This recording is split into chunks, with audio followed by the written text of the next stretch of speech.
Alta dos combustíveis. Na verdade, a gente está vendo uma alta não só nos combustíveis, mas nas commodities em geral. Exatamente. E esse termo, apesar de comum no mercado financeiro, ele é estranho para muita gente que nos acompanha. Então, o que seriam commodities? As commodities são matérias-primas, normalmente são produtos que são padronizados, então têm características parecidas e que não tem marca, né? Então, quando você vai comprar um trigo no mercado, assim, a gente tem, né, a embalagenzinha do produto final, mas quem produziu o trigo, você não sabe quem é, né? Então, são produtos que não têm marca, são produtos padronizados e que, em geral, servem de matéria-prima para ou alimentos, ou produção de indústria, ou, enfim, outros produtos finais, né? Mas eles servem de matéria-prima, basicamente. E essas commodities em si, elas estão aumentando de preço, todas. Todas. Qual seria o motivo por trás disso? Não, então, eu acho que uma das características das commodities também é legal dizer, é que é meio que padronizado o preço. Então, algumas são. A maioria é tanto que cotada fala, internacional. o preço da soja tá tanto. Aí o mundo inteiro meio que comercializa isso. Alguns produtos, eles têm cotações internacionais. Existem algumas bolsas que só negociam mercadorias de commodities. Então, você tem o preço do petróleo, existem vários tipos de petróleo. Então, você tem o WTI, que é o produzido ali no Golfo do México, nos Estados Unidos. Tem o Brent, que é o produzido lá no Mar do Norte, na Europa.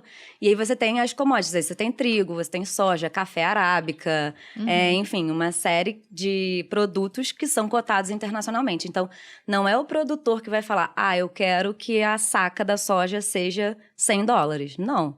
É o que está sendo negociado internacionalmente. Então, ele não tem ingerência sobre esse preço. É o mercado. Ele até pode tentar. Tenta, mas mas é difícil, Por que eu vou né? comprar a sua saca de soja por $100 se tem uma soja que é Vendida praticamente igual à sua?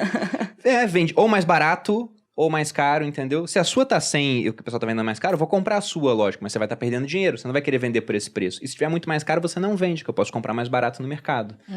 Então, como todo preço, é oferta e demanda. Exato. Essa lei rege todo mundo em praticamente todos esses mercados de commodities, porque são preços livres, né? Não tem um interventor ali no meio. Então, se tem muita oferta, o preço cai. Se tem pouca oferta, o preço sobe. Basicamente assim, não tem muita diferença nisso, é bem lógico. E o petróleo é a matéria-prima da gasolina, por isso que a gente está falando de commodities. Perfeito. E acho que a gente tem que ressaltar, né? Por que o preço de todas as commodities, basicamente, elas estão em alta agora? A gente tem que lembrar 1 ano e meio atrás, quando a gente entrou 2 no anos, período... já fez aniversário. 2 anos, é verdade, né? Não aniversário. parece, mas fazem 2 anos. Caramba, 2 anos. Exato. Impressionante, né? O que da pandemia. Da Exato. pandemia, né? Então, no primeiro momento da pandemia, a gente tinha uma incerteza muito grande. Para onde vai a atividade econômica mundial?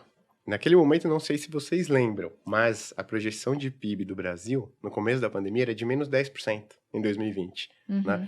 Outros países também, era uma queda esperada muito maior do que ela efetivamente foi. Então, quando você tem, né, o produtor de petróleo lá, o cara que produzia soja, a pessoa que produzia petróleo, ele fala, cara, o mundo parou. Vai ficar parado por quanto tempo? Quando que vai voltar? Deixa eu ver aqui as projeções dos economistas. Cara, vai ficar parado por um período grande. O PIB vai cair 10%. Cara, agora eu vou reduzir muito a minha oferta. É muito lógico, né? Exatamente. Se você tem um produto que ninguém quer, porque ninguém tá usando, por que você vai produzir mais? Você vai segurar a sua produção, obviamente, né? Você vai diminuir a quantidade de produto que você produz, porque ninguém tá querendo aquilo mais, ninguém tá Senão você usando. gasta para produzir, aí bota onde? E bota onde, estoca, e fica velho, enfim. Sim. Então, no começo, todo mundo ajustou a sua produção para essa projeção de PIB, de menos 10%, por exemplo, no Brasil. O que aconteceu? Ao longo do ano, você teve não só no Brasil, como no mundo todo, vários estímulos fiscais que fizeram com que a atividade fosse um pouco maior do que o mercado esperava. Exato. Um pouco não, né? O PIB de 2020 no Brasil, efetivamente, foi uma queda de menos 4%. Fator ao redor de menos 4%. Menos da metade do previsto. Menos da metade do previsto no início. E todo mundo ajustou a sua produção para aquela queda inicial de atividade. Exatamente. Então aí a gente já pode ter uma ideia, né? Ajustei a minha produção esperando uma queda do PIB de menos 10. O que que vem? Vamos lembrar menos também, 4. né? Que produção, quando a gente fala de produção, não é abrir e fechar a torneirinha, né? Não interruptor. Exato. Você tem todo um custo de emprego de tecnologia, de pessoas, de gasto, né? Então, aumentar e diminuir a produção não é tão simples como a gente imagina, né? Abre e fecha, desliga e liga a torneira. É um pouco mais complexo e tem um custo muito grande para isso. Sim, e aí então, no final das contas, esperava-se que fosse consumir muito menos, e aí acabou que não diminuiu tanto, e aí teve menos oferta e a demanda Perfeito. meio E aí que o preço permaneceu. Aí o preço sobe. Então, Sobe. tem uns pontos interessantes sobre isso, por exemplo. A primeira coisa é que, lembrando da pandemia, também teve um episódio bem interessante que era do petróleo negativo. Isso é maravilhoso. Exato. Uma distorção impressionante do mercado. Eu tô investindo desde 2017. Tudo bem que eu não lido com contratos futuros, não é a minha praia, mas eu nem sabia que dava pra ficar negativo. Não, e várias pessoas que não trabalham dá. com isso também não sabiam. E não dava mesmo. E o que significa o petróleo negativo? Não era o petróleo em si negativo, mas eram contratos futuros de petróleo. Mas isso significa o seguinte, que eles não tinham de guardar petróleo e estavam praticamente falando, eu te pago para que Por você tire o favor. estoque daqui. É, Era Fica isso. com isso aí. funciona não tem basicamente onde assim, colocar. né? Pô, Perini, você tem vaga sobrando lá na sua casa? Agora tem, porque eu tava Tem. sozinho. Agora não, ela voltou. Agora não tem mais vaga. Não Tem tem? espaço, mas tem espaço Mas sobrando. tudo bem, tem espaço. Pô, guarda meu carro lá. Um carro. Você fala, pô, beleza, vou guardar um carro aqui, tem espaço. Guarda dois. Então eu tenho o meu carro e o da minha esposa. Tem 3, do meu pai também e tal. Tem 4, tem 5. Você vai falar, cara, não tenho mais onde colocar. Não tem estacionamento aqui, Se você né? aceitar guardar o meu carro, você vai ter que fazer o quê? Vai cobrar, Pegar um né? estacionamento para colocar os meus carros, né?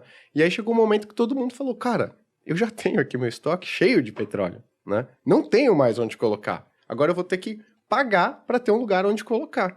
Então é melhor eu pagar para alguém receber esse petróleo e ficar com ele, do que eu precisar ir atrás, mandar esse petróleo lá, pagar para guardar, né? Então por isso que o futuro, ele chegou a trabalhar em patamar negativo. Menos porque 37 as dólares. pessoas estavam preocupadas o que fazer com esse petróleo, né? Então tem um custo de você ter um lugar para guardar.